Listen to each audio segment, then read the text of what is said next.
Welcome back to KG Constrictors. This is a Mojave rattlesnake, but unfortunately his better days have passed him by.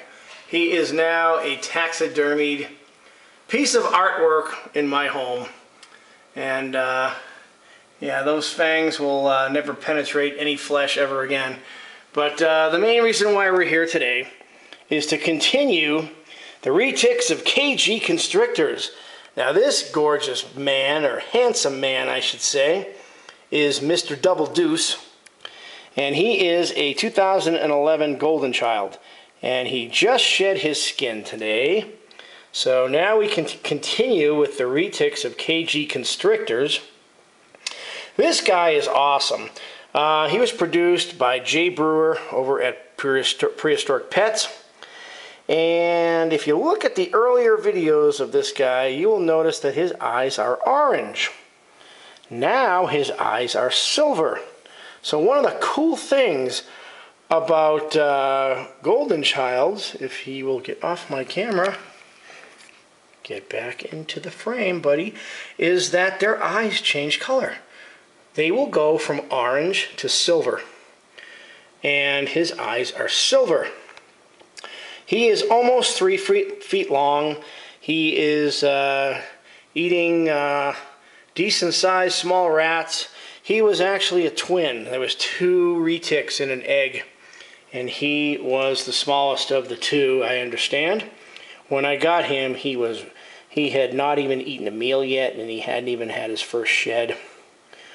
You know, me personally, I am not about selling animals that have not eaten a couple of times, 2 to 4 times at least, and have had a shed. But with the amount of animals that Jay produces, you know, he sells a lot of animals earlier than a lot of people would, but that's his choice. And you know, this guy turned out great. Retics, you know, if a retic isn't going to eat, there's something wrong. So from what I understand, all these retics from this particular clutch have done great. I have gotten messages from other people that have purchased snakes that I believe were from this particular clutch. So kudos to Jay. He produces some pretty amazing retics, and this guy is definitely one of them. Where are you going, bud? I love the Golden Child. They have a similarity to me of like a leopard boa. They have that kind of leopard pattern going, you know, but yet it's like that olive green. Whoa. You know, it's a totally different coloration, but they have like a lot of similarity to the leopard boa pattern. And I think this guy's just awesome. He's one of my favorite retics. He's got these little white dots, which are kind of reminiscent of like a tree boa or like a tree python. You know, they kind of have those little, they're green and they have those white dots on them. So and he's got amazing iridescence. So I'm really, really happy to have this guy.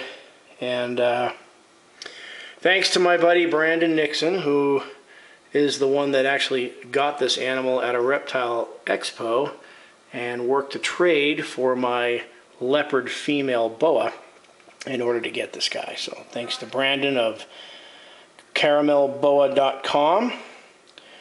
Check out his website. He's got some he's got a pretty cool little entry on his website which talks about all the different morphs in the boa constrictor trade, where they came from, and he shows a picture of each one. So check out caramelboa.com. Check out his YouTube channel. He's got some pretty amazing snakes, and is a good buddy of mine.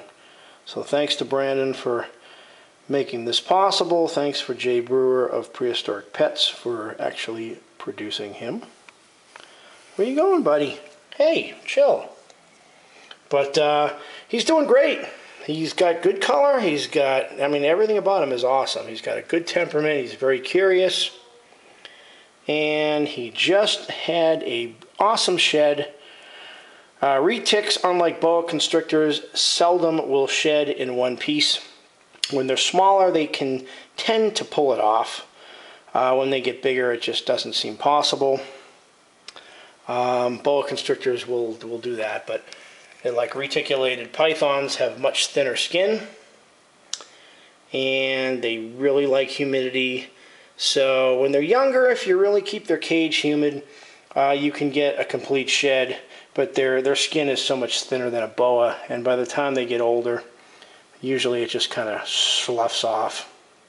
But this guy had a complete shed, so he is going to get another fairly decent sized small rat on the larger side of the small rat spectrum tomorrow. So he's been doing really well. He's been shedding about twice a month. Not shitting, but shedding. But he definitely shits twice a month, for sure, if not more. So he is on a growth spurt, which is good, because being the runt of the litter and being a twin, which usually will almost make him one of the two is going to be a runt. He's doing very, very, very well, and I'm excited to have him. And one day, I am looking forward to putting him with one of my platinum girls, so we can make some platinum golden children. That would be pretty cool. So, this concludes the next video in the series of the reticulated pythons of KG Constrictors. This is Deuce, 2011 Golden Child. And next on the list, let me think. Depending on who's in the mood, who do I have left? This is number 3. I have 5 retics left. I have Arnold and Trinity, and I've featured them quite a bit. They're in the process of breeding, so I'm not going to be taking them out and handling them. So there's 2. Then I have Bella, who is a 2010 female, of course. Sunfire, Het albino, retic. I've got Zeus, who is a normal-looking 2008 Het albino retic. And I'm missing somebody. Haley, who is a pretty amazing-looking platinum. Not het for anything except for just gorgeousness. And I think that's pretty much it. I've got 8 retics in my collection. And that's 8 more than I ever thought I would ever have. But over the years, I just have come to love these guys. I love their beauty, and I love their intelligence, and the fact that I trust these guys. They are so smart. Those of you that are keeping boa constrictors can probably attest to the fact that, boa constrictors will, they'll have bad days from time to time, and out of the blue, they'll just turn around and bite you for no reason. It's like, what are you thinking?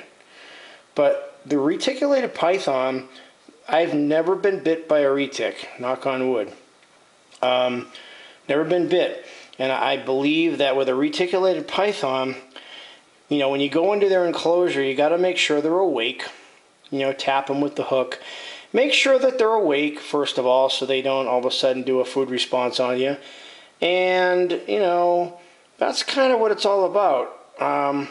Friends of mine that have been bit by retics usually say it was a food response, and most of the time it's because the snake was sleeping, and they just go into the enclosure and they start grabbing a water bottle or topping a water bowl off or doing different things, and they just they let their guard down. And then the retic instinctively just thinks food because he or she wakes up. Whoa, you're going to fall here. Hold on, boy, rather. Whereas, boa constrictors, I've been bit by babies because, that's typical because instinctively they want to survive and protect themselves against things. But I've been bit by some of my adults too. But like I said, I've never been bit by a retic, and I believe that's because my buddy Brett Dennison, who is kind of like my mentor with retics, told me, always make sure that they are awake. Make sure their tongue's flicking, they're looking around. Make sure they're not sleeping. And, never go straight in at them if they're coiled up or curled up, and they're never go right at them, like straight towards their face. because that's an instinctive, kind of like an aggressive posture. So he always told me to, tap them with the hook, try to get them to go one direction or another. If they're on the right side of the cage, make them kind of start going to the left side. And as they start going, then you just kind of pull them towards you and you grab them. And I've always done that. I always make sure, whether it's a baby or one of the adults like Arnold or Trinity or Zeus, I make sure they're awake. I'm not going to just reach in there and grab them.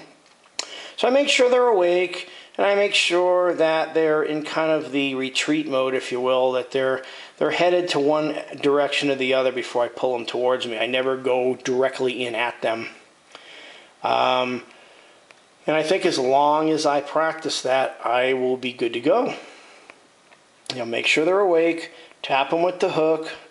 They get used to that hook. When they see that hook and they're awake, they know there's not food coming. This is, oh, okay. They're smart enough to know that that means it's handling time and we're coming out of the cage. There's no food introduced when there's a hook involved. And these guys are just smart enough to catch that. So the fact that I've been keeping retics now for, 5 years? And I've never been bit by one, considering the amount of times I've been bit by boas, I'd like to think that there's some substance in that protocol. So that's kind of what I'm going to be practicing. And they're so smart that when you take them out and you handle them and you interact with them, you build a bond. They get to know you. I go into the snake room, and I don't mean to be knocking boas, but this is just a behavior / observation thing. The retics are right up in the front of the glass. They're looking at you. Hey, what's going on? Just like it's like you walk into a pet store and puppies and kitties, they come to the front of their cage and they look at you, whereas the goldfish don't care. So my opinion is that retics are the dogs and the cats, if you will, of the snake world. And boas, as much as I love them, they're more like the goldfish. They tend to not react to you coming into the room. My whole thing is, okay, I'm going to have to top off somebody's water. Well, I'm going to have to be really quick and sneaky, because they're going to know I'm there and they're going to come out and see what I'm doing. Where, I could open up a boa cage or a boa tub, top off the water, and they're kind of like, yeah, they're just indifferent. But the retics, I truly believe, they like to interact with their owners. They like to come out. They're known for pushing. They push their faces against the glass, in a cage. They're trying to get out. I don't have a boa that will ever push on a cage. Boas don't. They don't get bored in their enclosures, but retics get bored. It's like, I'm going to come out, I'm bored. Take me out, handle me, interact with me. Don't leave me in this cage or leave me in this drawer tub all day. And that's just the observation that I've made, and a lot of other people I know have made, but I have definitely made it for myself since I've been keeping retics, and I got my first retic in 2007. So I have just really fallen in love with these guys. And I just love the reticulated python. Yes, they get big. You got to be responsible. You got to make sure that when you get one, you're going to keep it for life. You got to make sure that you're prepared to house it in a big enough cage, and don't do an impulse buy on a retic. If people are watching this video and they've never had a reticulated python, get on the reticnation.com. It's a great forum. You can ask lots of questions. Make sure that you're in it for the long haul, because these guys get big. Females can get 20 feet. You never know. And the males can get 14, 15, 16. So when you get a retic, it's a snake that's going to need a 6 to 8 foot enclosure. It's going to eat rabbits. It's a big responsibility, and it's also your responsibility to make sure that the cage that you have for the animal is safe. You read these stories, you see these things on the internet where somebody was keeping a snake in a fish tank with a screen top. If you have a retic, you got to keep it in a cage that's got a lockable door, whether it's a vision cage or an animal plastics cage, or you gotta, a Centec, you gotta have something that locks. Just like if you had a gun, you wouldn't keep a loaded gun out for your younger son or daughter to find, or your, a retic, can eat, it can cause damage. You never know. Defensively, I don't think retics will seek out a child, but a friend of mine, I'll keep her name out of this, but her retic she had a fish tank with a screen top, and she had a snake room, and the snake room was left open. So the end result was a kitten got eaten by a retic, and it's like, you can't blame the snake for that. And, first of all, doors got to be locked to the snake room. Second of all, snake has got to be in a lockable cage, not a fish tank with a screen top that has those little metal things that snap, that keep it secure. You got to keep it in a cage that's got a good lock. And that's the responsibility of owning a reticulated python, because these guys get big and they could eat a pet. They sure could. I have 2 small dogs, but I never worry because I keep my retics in a kind of cages that they're not going to get out of. And I also have a basement with a locked door going down to it, so I'm good there. But the big thing with retics is they're a snake that you got to be responsible if you're going to keep one. But I think they're extremely intelligent. Their beauty is unquestionable, and I just have grown to love them. When I was younger, and I was first starting to keep snakes, I kind of believed the hype of, oh yeah, retics, they're mean. They mean you can't trust them. And that may have been true when the snakes first entered the hobby years and years ago, because they were all wild caught. Although I know people that have had wild caught snakes and they've been very tame. But now with all the selective breeding and all the captive breeding, I can't help but believe that these snakes have become more, they're definitely more, they're tamer. They're just, I'm trying to think of the word, but, they just have been bred to be gentler with people, and it's like they quickly, even as babies, realize that you're their soul keeper, and you're the one that brings the food. So, don't mean to get on a big tangent and get on a soapbox, but, if you want a retic, do your research. If you're going to get one, make sure it's for life. Don't get one thinking, don't get one on a whim, because these guys do get big. And there's nothing worse than hearing that somebody bought a retic and then took it to the local pet store to trade it in, because you never know from there where they're going to end up. And some of them do turn mean because they're left in a cage and they're never handled and they're never socialized. And just like you would never want to keep a dog in a kennel 24/7, I truly believe that if you do that to a retic, they are going to go batshit crazy, and they're going to get a little psycho, because they like to interact with people, they like to come out, and they need that stimulation.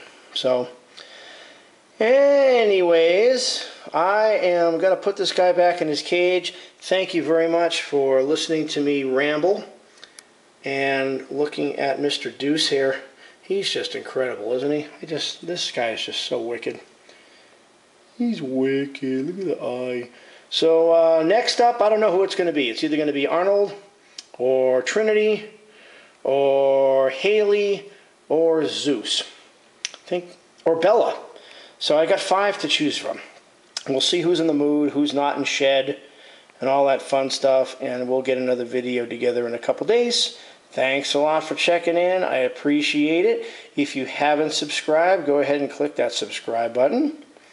And subscribe, because this is a cool channel, and I've got lots of cool things planned, so I appreciate you taking time out of your day or night to watch my videos, and we'll see you again soon.